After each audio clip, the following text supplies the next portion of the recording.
Bonjour. Aujourd'hui, on va parler sur une généralité sur les tumeurs. La notion d'homéostasie, les règles biologiques de la croissance et la différenciation cellulaire. Les tissus adultes sont le résultat de la multiplication, c'est-à-dire la prolifération, et la résorption, c'est-à-dire la mort cellulaire par l'apoptose, et de la spécification, la différenciation, des cellules primitives lors du développement, donc des cellules souches lors du développement. Un tissu adulte comporte des cellules différenciées, donc c'est-à-dire des cellules fonctionnelles, et des cellules indifférenciées, des cellules de réserve. Les cellules différenciées ont une durée de vie limitée, et même en cas d'une lésion des tissus, ces cellules doivent être remplacées. Il s'agit du renouvellement tissulaire. Au sein d'un tissu, l'équilibre entre ces deux processus est à l'origine de l'homéostasie tissulaire. Toute anomalie de cette homéostasie par augmentation de la prolifération et ou diminution de la mort cellulaire sont à l'origine de l'accumulation des cellules aboutissent à la formation d'une tumeur macroscopiquement visible. La définition de la tumeur. Le terme tumeur désigne autrefois toute augmentation de volume localisée déformant un organe ou une partie du corps. Donc, le terme tumeur désigne toute augmentation du volume localisée déformant un organe ou une partie du corps.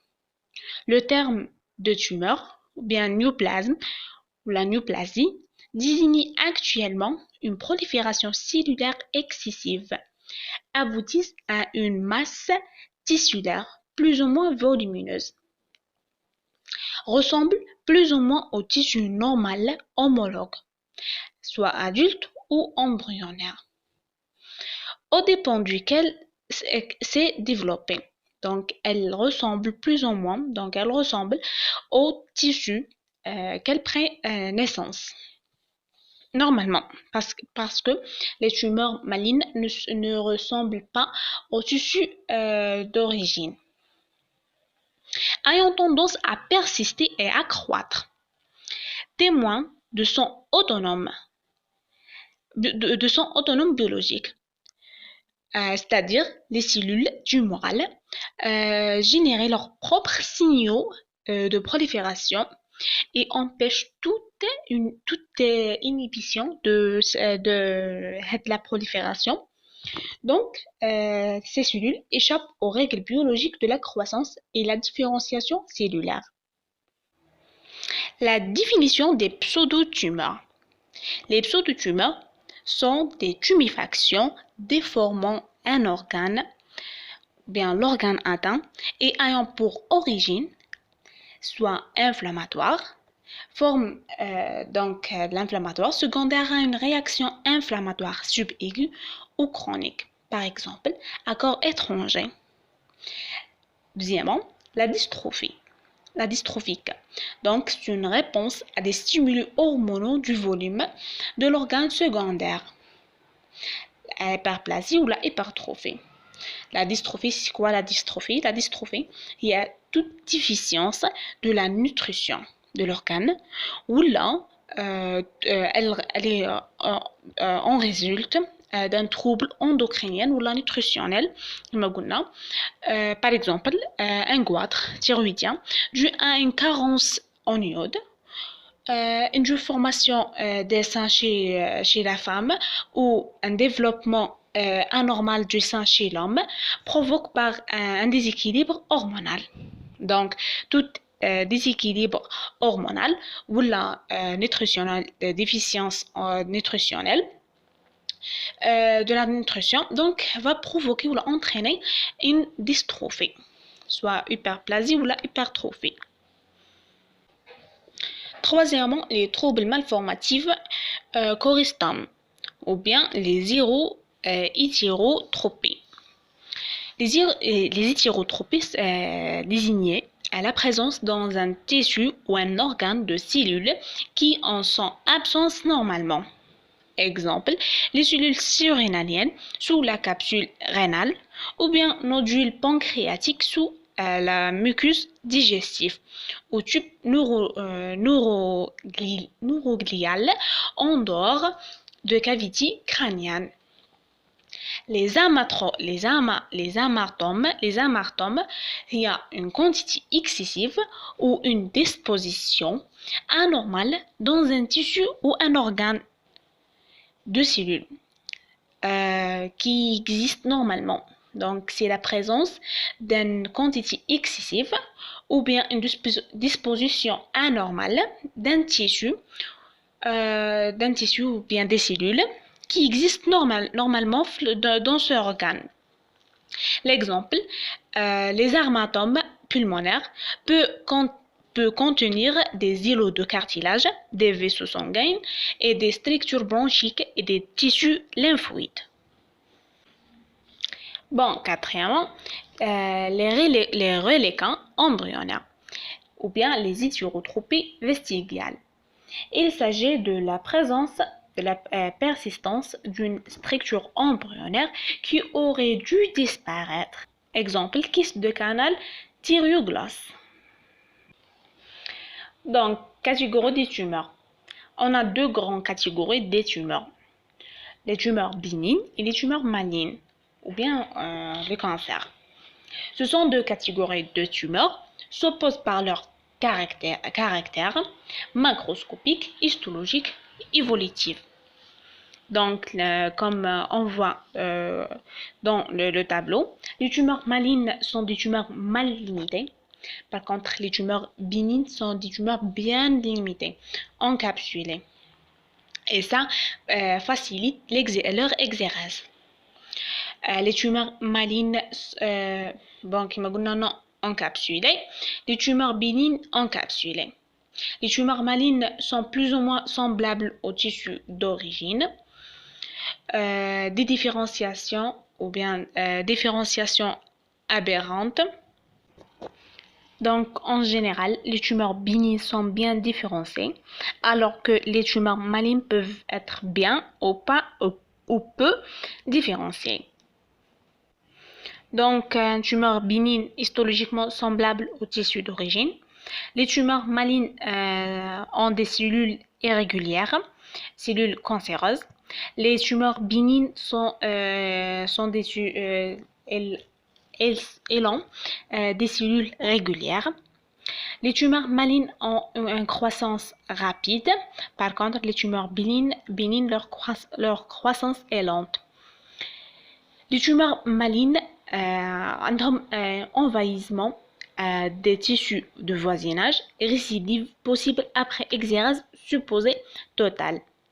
Les tumeurs malignes manifestent souvent une plus grande agressivité locale, soit envahissement, destruction, récidive après exérèse, donc réapparition après exérèse. Par contre, les tumeurs bénignes, refoulement sans destruction des tissus de voisinage, pas de récidive locale après exérèse complète. Les tumeurs malignes sont des tumeurs, on les appelle des métastases. Les métastases, les tumeurs malignes ont la capacité de donner des foyers tumoraux secondaires situés à distance du foyer tumoral initial. Donc, les tumeurs malignes donnent des foyers secondaires, des foyers tumoraux secondaires sont appelés les métastases. Les tumeurs bénignes ne donnent jamais de métastases. Donc, les tumeurs bénignes ne se métastasent jamais. Donc, ne donnent pas des foyers secondaires tumoraux dans des organes à distance. Toutefois, certaines tumeurs bénignes sont mal limitées localement, envahissent, capables de migrer pour envahir d'autres tissus et même récidives fréquemment après exérèse. L'exemple, les fibromastoses.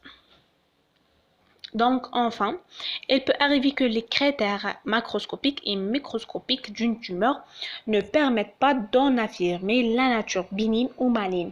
Dans certains cas, Cette nature maligne ne peut être confirmée que par la survenue de métastases. Exemple, les tumeurs de la cortico-surrénale. Donc, la malignité peut être une malignité locale, ou bien malignité atténuée, ou bien une malignité potentielle. Donc, les tumeurs malignité locale sont des rares tumeurs malignes, ne donnent pas des métastases, mais sont très agressives localement. Par exemple, le carcinome basocellulaire cutané sont des tumeurs très répandues chez les adultes qui n'ont qu'une malignité locale et ne produisent pas des métastases ni dans les ganglions ni à distance.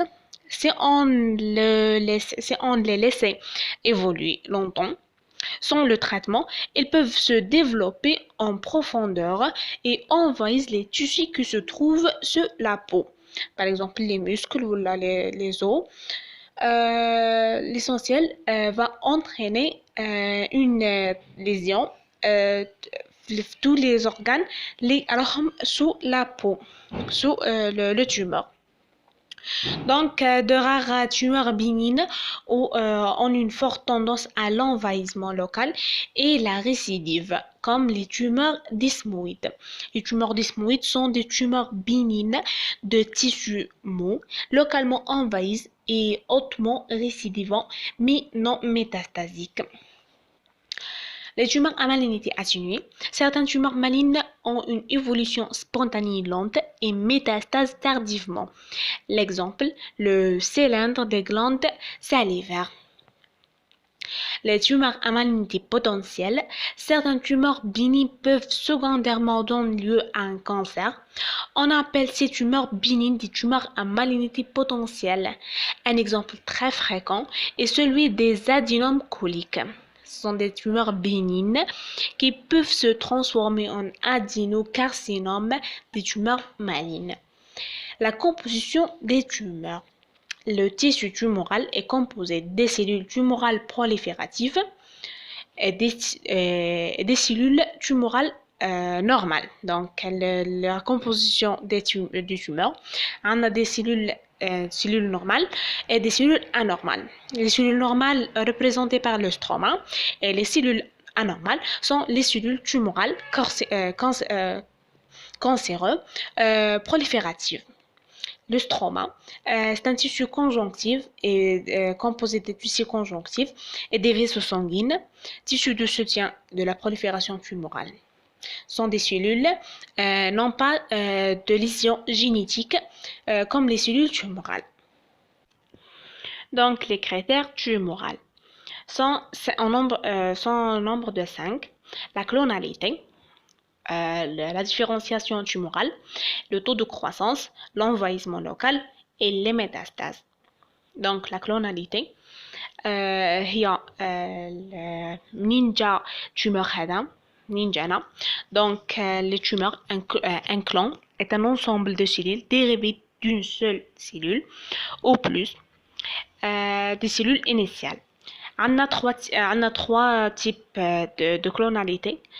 Une tumeur se développe à partir d'un groupe cellulaire et dite polyclonale. Une tumeur se développe à partir de quelques cellules et dite oligoclonale. Une tumeur se développe à partir d'une seule cellule et dite monoclonale. Les tumeurs malignes sont monoclonales. La prolifération tumorale correspond à un même clone cellulaire. Bien que certaines tumeurs bénignes puissent être monoclonales, la monoclonalité reste le plus souvent un critère de malignité, en particulier dans les tumeurs lymphoïdes.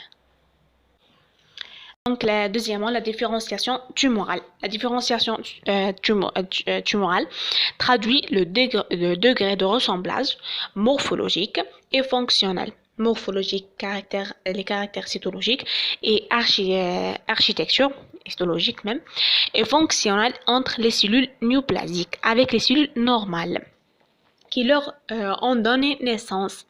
Le tissu tumoral tend à reproduire l'aspect d'un tissu normal, soit le plus souvent l'aspect des tissus dont les cellules tumorales sont originaires, soit le plus rare un tissu différent, la tumeur est dite métaplasique.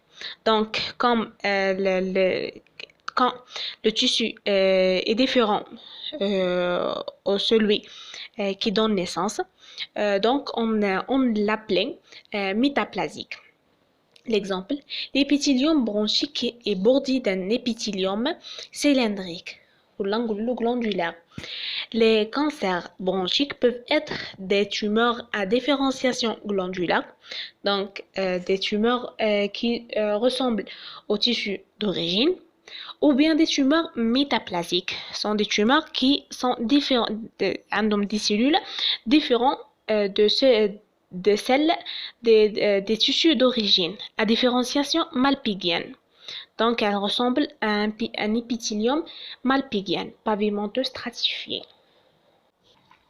Donc, la différenciation peut être bonne.